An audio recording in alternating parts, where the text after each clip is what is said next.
2011. je bio ovaj spot urađen, do našeg intervjua sa 5. mesta popelo se na 4. mesto kad je reč o smeštenim kapacitetima.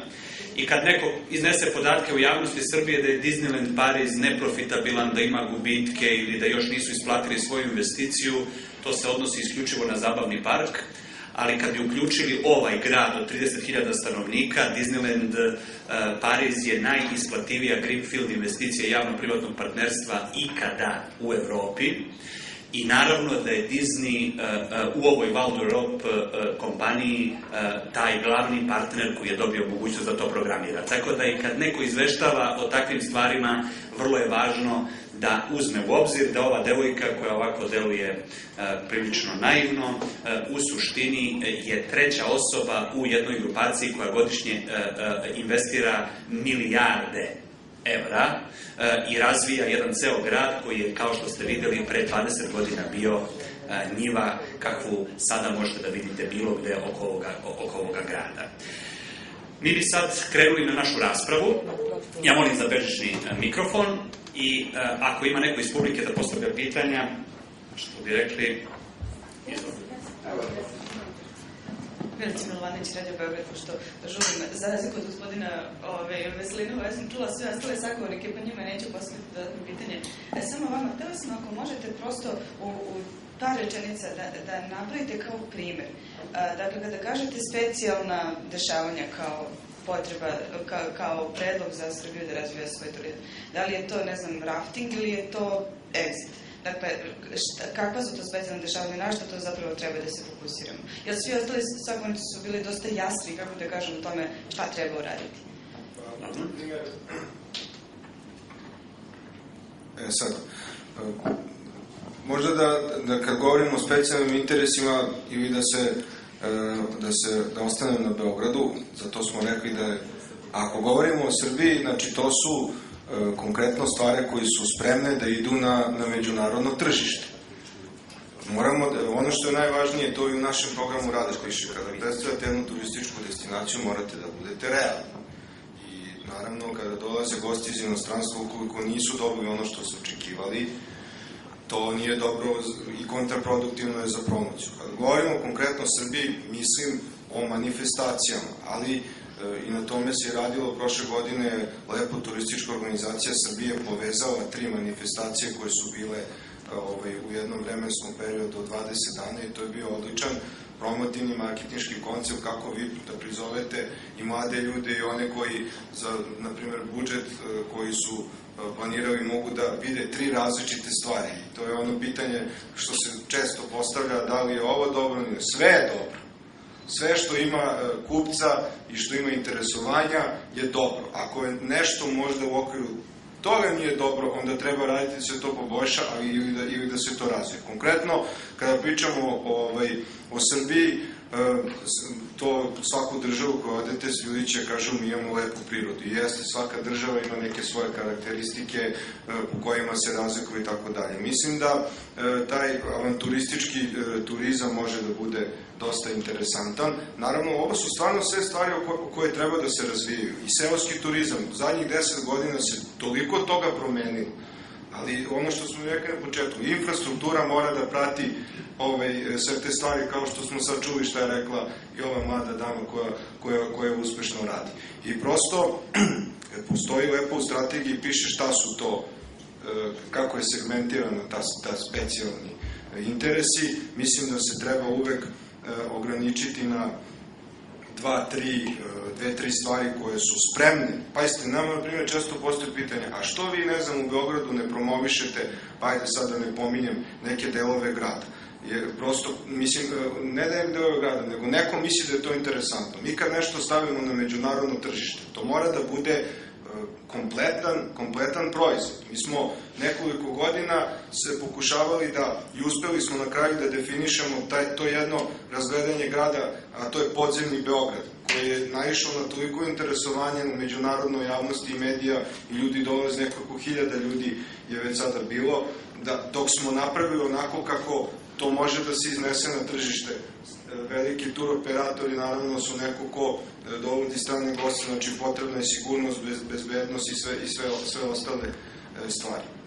eto, mislim, kada govorimo o Srbiji, tu je stvarno dosta potencijala i određeni delovi su se stvarno i dobro, da kažem, ispromovisali što se tiče infrastrukture, zahvaljujući ljudima koji su ili bili neki pojedinci, naravno i države koja je imala razumevanja i shvatala važnost toga. Ali, mislim, ja sam i pre nešto razmišljao da možda turizam Srbije, ako bi to tako bilo pošteno da se napravi, ako uopšte to moguće da određena razvijena turistička mesta u Srbiji prosto izdvajaju određeni deo sredstava koji bi se po nekom planu 10-godišnjem, 20-godišnjem ulagala u neka druga mesta. Mislim, to bi svakako izazvalo problem koji se kod nas često javlja, a što mi baš nismo tu, ali mislim da uz jednu dobru standardizaciju trenutnog stanja, uz jednu edukaciju ljudi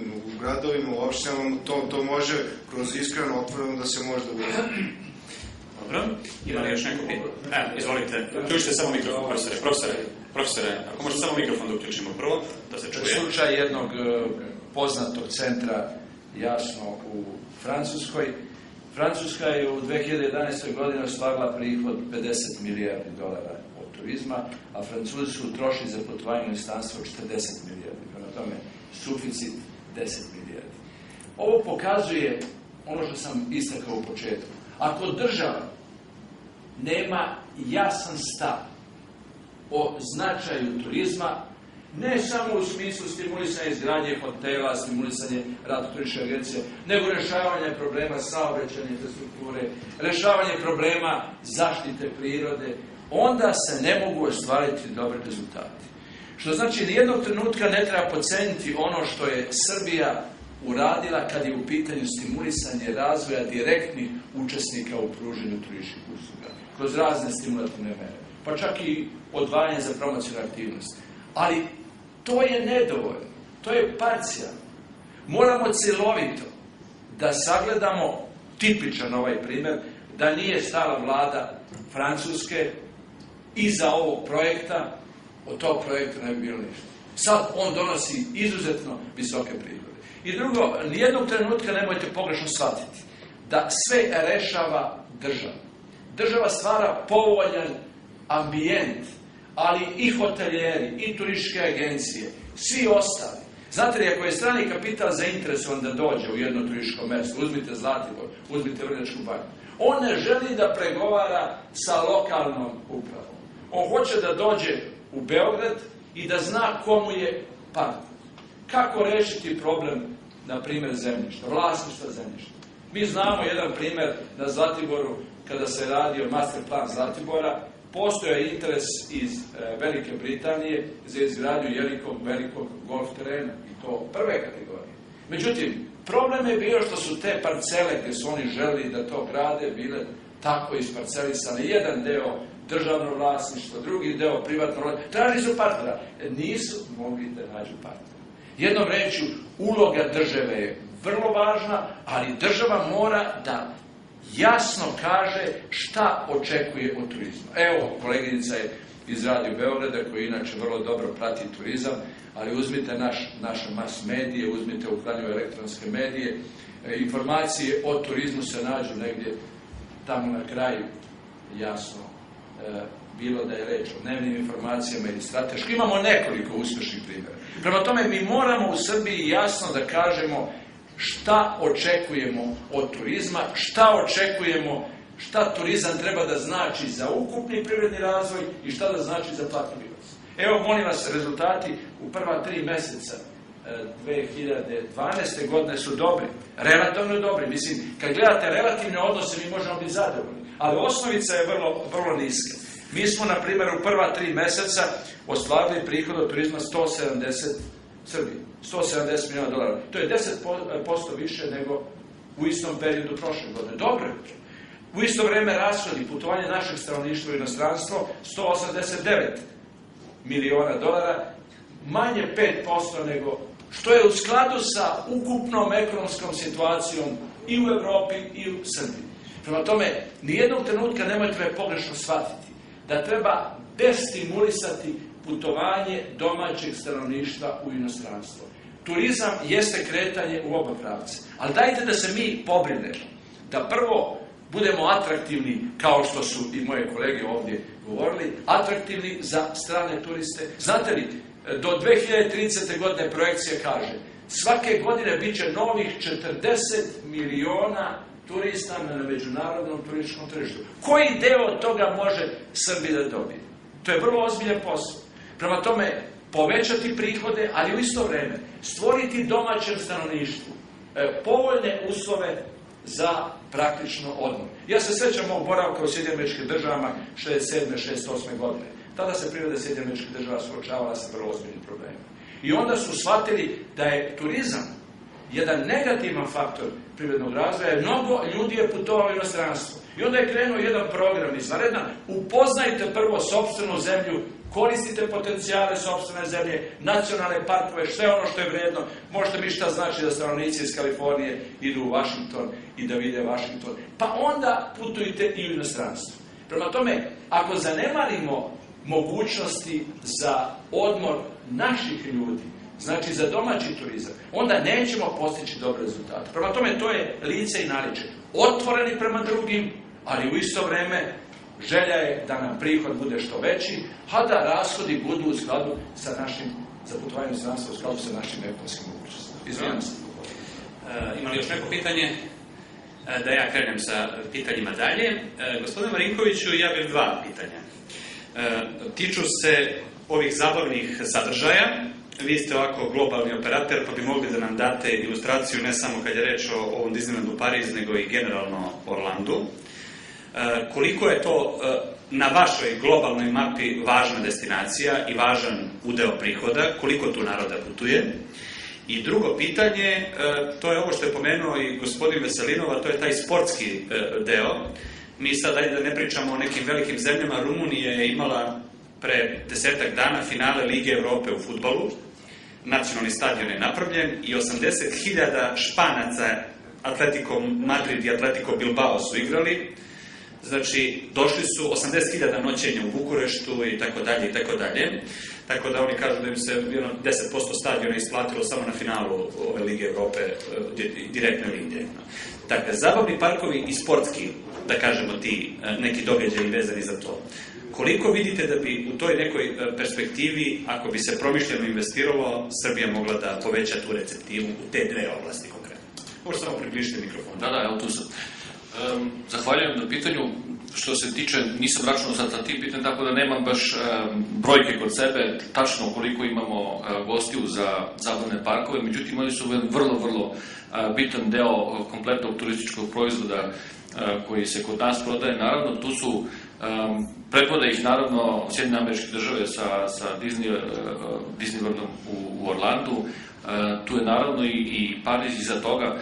Zašto? Zato što su jednostavno to toliko je veliki magneti koji privlače ljude sa svojim sadržajima, koji su razvili isto tako samim tim i tu kompletnu receptivu i infrastrukturu u tim mestima gde se nalazi, ili tim zemljama i državama u kojima se nalaze, tako da je nastala jedna cela industrija oko toga svega. Znači, nije to samo kada ljudi otputuju recimo u taj park da se provedu u parku, oni će iskoristiti kad su već tamo da idu i u shopping mallove, iskoristit će isto tako i da odu u restorane, iskoristit će isto tako da provedu i negde u nekom posebnom hotelu, možda nekom wellness hotelu ili tako dalje. Znači, sijaset mogućnosti se otvara sa jednim osnovnom tačkom koja privlači ljude. Znači, sa jednim dobrim konceptom, sigurno, da kažem, ne baš možda i Disney, ali nešto to slično. Imamo primjere, recimo, u Nemačkoj. U Nemačkoj imamo nekoliko zabavnih parkova. Bilo da je to zabavni park u Rustu, u južnoj Nemačkoj. Bilo da je to, kako se zove, kod Leipziga isto tako imate vrlo dobar primjer kako se razvila istočna Nemačka, bivša, sada u tom smislu, koji su otvorili te zabavne parkove, ne baš tako te veličine kao što je Disney, ali koji nude vrlo slične atrakcije u nešto manjem opsegu, ali tekako privlače publiku u svoje krajeve i svoje regione i, kažem, i stimulišu razvoj kompletne infrastrukture i oko njih. Tako da, apsolutno je jedan odličan potencijal po tom pitanju. Naravno, treba se uvijek orijentisati prema sezonalnosti toga svega, ali ti parkovi nude u principu preko cele godine nešto.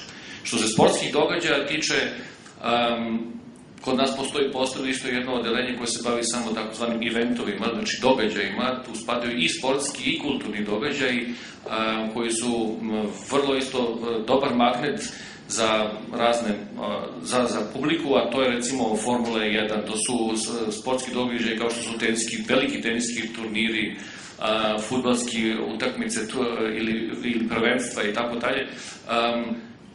Sačinjavaju naravno i to kod nas jedan veliki deo od toga, kažem, mada nije zato naš glavni fokus čime se bavimo. Mnogo više su zabavni parkovi, naravno i oni cijela takozvana leisure travel industrija, ali kažem, u svakom slučaju to isto tako stvari koje sigurno, ali privlače ljude samo i uvek su nešto malo zavisni od tog sezonalnosti.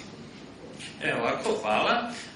Za Đukanovića jedno pitanje koje bi on je, ja mislim, kompetentan, verovatno da bude panelist na sledećoj konferenciji ekonomije i zabave, pošto je on, da kažemo, jedan od retkih ljudi ovde koji može da kaže da je obišao, da kažemo, na svim kontinentima te različite zabavne parkove. Šta je mene impresioniralo u celoj ovoj priči u Parizu, to je klima kao što je naša. Znači, mi ne pričamo sad o Orlandu, koji je, ne znam, sad destinacija Florida, a i tamo tuče kiša i u sred leta, svakog dana opali neki tropski pljusak. A opet ta industrija je porasla na klimi koja ima sneg, na klimi koja ima loše vreme, pola godine i tako dalje. I vidimo da i u Orlandu i u Parizu mi govorimo o selima, o potpuno divljim lokacijama, znači lokacijama kojima ništa nije bilo pre toga. Mi barem divljih lokacija imamo, jel? Znači, to nam ne fali. Znači, aj sad ovako, znači, šta nam fali osim divljih lokacija i osim nekog investicionog ambijenta, da pokušamo da razvijemo tu industriju ovako kako u Nemačkoj nemaju Disneyland, imaju Legoland, imaju neke stvari, mislim da ste vi bili i u Nemačkoj u tim parkovima, da govorimo realno o nekoj veličini, šta bi nam pored divljih lokacija bilo potrebno da razvijemo takvu jednu industriju, pošto smo kontinentalna zemlja, imamo klimu kako imamo. Zahvaljujem se na pitanju. Moje mišljenje je da i kada bismo mi sutra otvorili Disneyland ovde, da on ne bi bio uspešan. Znači sutra da ga otvorimo ovde i da se uloži ne znam koliko novca zbog onoga o čemu sam govorio malo pre. Budimo iskreni, da li možete da zamislite da će muž i žena i dvoje male dece iz Berlina da spakuju svoje kofere i dođu u Srbiju na svoj odmor, imajući u vidu šta su juče gledali na televiziji o Srbiji? Dejan je malo pre govorio, osnovno se kaže ono što se dešavalo 90-ih pa od 2000, kako su 2000 stvari krenule na bolje. 2003. je ubijen premijer Zoran Đinđić. Mi smo ubili svog premijera. 2005. 6. 7. godine, usled naravno mnogih užasnih stvari koje su nam se dešavale, mi smo palili strane ambasade i tako dalje, i sve to obilazi svetske medije dan danas. Prošle nedelje počelo suđenje Ratku Mladiću i čitana optužnica Ratku Mladiću koja je proširena na 6 novih genocida pored Srebrenice. Mi se sa time ne slažemo. Mi znamo da su mnoge od tih stvari preuveličane. Znači, nemojte vi sad da mislite da sam ja ovde neki strani plaćenik koji zagovara ne znam šta. Znači, što obično ljudi prvo pomisle o ovakvim situacijama. Čim čuju nešto loše, misle da je neko neprijatelj. Ja ovo govorim zato što volim ovu zemlju. A to je istina. Prošle nedelje svi svetski mediji su udarnim svojim vestima govorili o Ratku Mladiću i 5 pored Srebrenice, znači ukupno 6 novih genocida za koje optuženi. Mi znamo da je to propaganda, mi znamo da je to neka druga igra, ali šta mi imamo od toga? Imamo od toga surovu istinu, realnost, a to je da je to tako. Moramo u skladu sa time da se ponašamo, odnosno da planiramo. Ne da se ponašamo, nego da taktično planiramo, da kažemo dobro. Ok, to je tako, ne možemo mi to ništa da promenimo. Ajde da vidimo kako to u mamu, tatu i dvoje dece da dovedemo u Srbiju, ali oni da stvarno požele da dođu u Srbiju. Šta treba da radimo, da menjamo tu vizuru? Ovo čemu Dejan govori, to je sve tačno. ogrom broj novih hotela u Beogradu, porast pojedinačnih manifestacija i tako dalje. Ovo čemu ja govorim nisu konkretne manifestacije. Na Exit dolaze mladi da piju i da se zabavaju, da budemo iskreni. Ajde da pričamo iskreno i o nekim drugim stvarima u Srbiji, o manifestacijama. Exit, znači prosjek godina koji dolaze na Exit, ljudi dođu da piju, džuskaju celu noć, tehno, trends, jel tako i sve ono. Mislim, i ja sam išao milion puta na taj Exit, vidio sam svojim očima, jel tako. I na druge festivale širom sveta, bio sam na najvećim svetskim rock festivalima. Kongresi, primjer radi ovo što je sad bilo skoro u Beogradu, kad su sve sobe bile zauzete, fantastična stvar, to je kongres, ljudi su došli zbog toga. Znači, ljudi u Srbiju, činjenice, sve više i više dolaze zbog nekih konkretnih događaja i to je sjajna stvar. I Bože zdravlje da toga bude sve više i više i da imamo sve više i više infrastrukture za to, to je savršeno. Ono čemu ja pričam o mami, tati sa 2 dece. Pričam o tome da nama počnu da dolaze stvarno turisti. Ja ovo ne smatram turistima u onom bukvalnom smislu. Meni je turist, jeste, statistički jeste turista i naravno jeste turista. Ali ja govorim o onom turistu, sad mi sedimo i kažemo, ajde, gde ćemo sledeće nedelje? Ajde sedimo na avion i idemo negde se zezamo. Ili gde ćemo na more, gledajte, ili gde ćeš na letovanje? Mislite da bi neko rekao da će da dođu u Srbiju? Znači, ja samo apelujem na hronologiju. Hajmo da samo zastanemo za trenutak i da ne pričamo o svojim uspesima, svi smo ih svesni, nadam se, i hajde da se osvrnemo iza sebe, da napravimo analizu, ponovit ću opet ono što sam rekao malo pre, turizam je proizvod, naša zemlja, Srbija je proizvod. Mi od nje moramo da napravimo proizvod, da je lepo upakujemo ambalažu. Znate u teoriji marketinga i trgovine šta prodaje jedan proizvod? 60% ga čini marketing i njegova ambalaža. Nama je ta ambalaža najgora. Uzmite bilo koji svetski udžbenik, nadam se da neko od vas ovde studira ekonomiju i da ima veze sa financijama i tako dalje, marketingom i tako dalje. I sa turizmom. I sa turizmom. Jel tako? Pa najveći broj ovdje su vaši studenti. Jer vi učite na fakultetu svoje studente šta čini ukupno, šta čini finalnu cenu jednog proizvoda, koliko marketing i ambalaža. Oni ozbiljno izučavaju marketing na bazi literature, najbolje literature Sjedinjenih Država, Filipa Kotlera, njegovih saradnika. Prema tome budite uvereni da naši mladi ljudi kad se nađu u bilo kom delu sveta, ravnopravno se nosi svojih kolega. Mi ostavili odličan rezultat. Savršeno. Molim vas to ovo, mislim. Znači, znaju ovo... Da ne bi sve bilo crno, pa normalno. Znači, znaju ovo. Znači, ovo što ja govorim, vi znate, jel tako? Ovo nije ništa novo za vas. Jako mi je drago to. Tako da, o tome ja pričam. Mi moramo da upakujemo Srbiju u jednu dobru ambalažu, da ona bude super dizajnirana, da radimo dobar marketing, da distribuciju proizvoda, plasman, pronalaženje retailera, to su turoperatori o kojima govorimo. Znači, isto kao za čokoladu. Puno je isto kao za bilo koji drugi proizvod. Moraš da ga napraviš, da ga dobro upakuješ, da ga dobro marketinški osmisliš, da mu nađeš uvoznika, distributera i krajnjeg prodavca. Isto kao u trgovini. Potpuno isto. Imam ovu polemik, pošto je malo polemik. Pomijete čokoladu još neko... Ajmo samo mikrofon da bi se čuo. Znate li kako? Turistička usluga je ipak specifična. I ne može se identifikovati sa robama. Marketing, verujem da znate to, postoje stotine i stotine danas kvalitetnih udžbenika, najveći broj dobije jasno iz Sjedinjenih Država, ali već iz Engleske, iz Nemačke, koji se bave problemom marketinga usluga. A zatim naredna stepenica je marketing u turizmu, hospitality industry.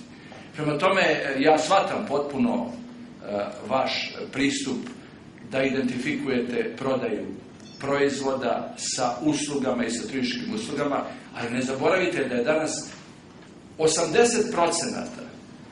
društvenog, odnosno domaćeg bruto proizvoda Sjedinjenih Država od 15.000 milijardi potiče iz uslužnog sektora. Prema tome, tu su i turističke organizacije, veliki turoperatori, tu su jasno veliki lanci hotela, pa znate li šta znači, uzmite danas sisteme Hayata, Interkontinentala i slično. Uzmite isto tako velike korporacije, osiguravajuće, uzmite banke. Prema tome, svaka od ovih delatnosti ima svoju specifičnost. I kao što znate, ako govorimo već jezikom marketinga, da je uvedeno 7 umjesto 4P. Znači, proizvod, cena, jasno, distribucija i promocija, dodati su people, ovi ljudi koji treba da rade u turizmu su vrlo značajni i na to treba posebno da ukazujemo. Jeste takozvani physical evidence, znači uređenost tih prostora, i jeste proces pružanja usluga. Od momenta kad će tur operator, tu i baš sam kolegu pitao ovdje, vrlo interesantno, da je u 2011. sistem tuja ostvario negdje blizu 17 milijardi eura prometa. I on se prilagođava, jasno. I on traži destinacije koje su atraktivne za stanovništvo Nemačke, stanovništvo Holandije i svih drugih zemalja u kojima rade. I imaju tačno, znaju njihov consumer power, zna tačno njihove potrošne kvalitete, formira cenu prema tome. Ima takvu promocionalnu politiku koja se prilagođava i sve ostalo što je bitno.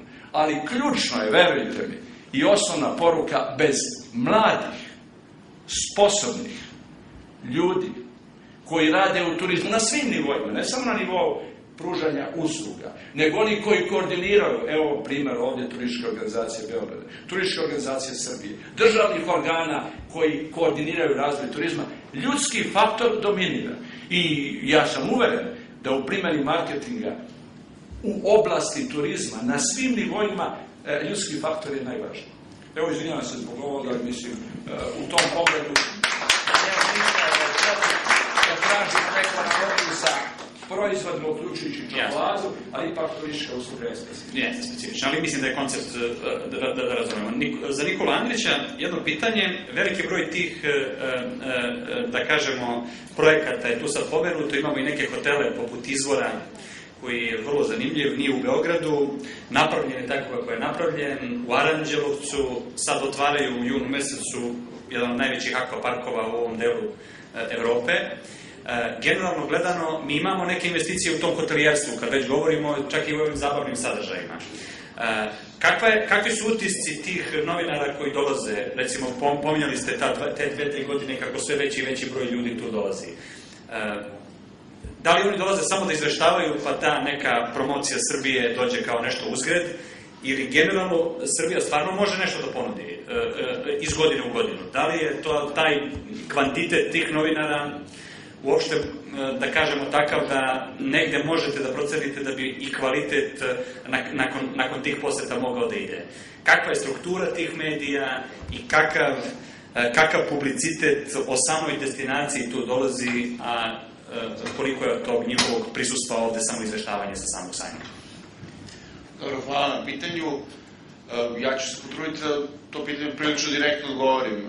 Ako pričamo o samom kvalitetu tih novina, odnosno medijima koje oni predstavljaju, ja bih rekao da je jedan deo njih iz one prve linije, ali manji broj, i naravno da je nama cilj i interes da kada je sam kvalitet i agencija, odnosno turoperatora koji dolaze ovde, a i medija iz godine u godinu, ne samo da fizički broj raste, nego prvenstveno da redakcije i agencije koje oni predstavljaju budu one sa zvučnijim imenima, tako da ja se nadam da, evo kažem, već sledeće godine ćemo i nastaviti sa kvalitetom i podizanjem nivoa agencija i medija koje oni predstavljaju. A što se tiče samih investicija u hotelijerstvu, naravno tu postoji određeni broj investicija koje su, ja bih rekao, znači strane direktne investicije, ali naravno da određeni broj hotela u samoj Srbiji je i domaća investicija, što je, ja bih rekao, zaista onako jedan pozitivan trend. Mi smo, gospodin Đukanović i ja smo imali priliku čak da se i upoznamo sa gospodinom Aleksićem i malo diskutujemo sa njim o toj investiciji, i on zaista sa one ekonomske strane u tome vidi jedan, ja bih rekao, veliki podsticaj za dalje investiranje u samu zemlju.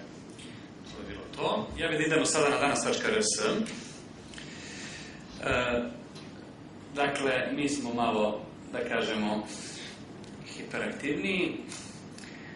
kako prolazi vreme, tako da smo mi tu sada doveli tehnološki proces do sledeće tačke. Ovo je sledeća konferencija koja ide 7. juna i njom zatvaramo ovu našu polusezonu. 7. juna biće obelodanjen program naših konferencija za period septembar-decembar 2012. godine. Tako ćemo mi svakako nastaviti ovu priču.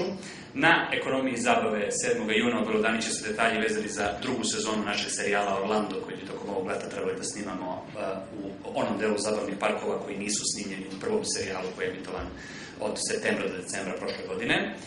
I sad bi da kliknemo na ovu današnju konferenciju, dakle na ovoj listi do koje se može doći na naslovnoj strani danas.rs, nalazi se i ova konferencija od danas. I na njoj bi, pošto je sada po planu i programu 12:12, ako ja tu dobro vidim, na ovom mestu bi u recimo 13:15, 13:30 video snimci i sve prezentacije koje ste ovde imali bit će na raspolaganju svima koji to žele, fotografije i tako dalje, da bi sukcesivno za dan, dva nakon ovoga i izveštaj iz medija i svi ostali detalji vezani za ovu konferenciju na ovom linku mogu da se nađu. Tako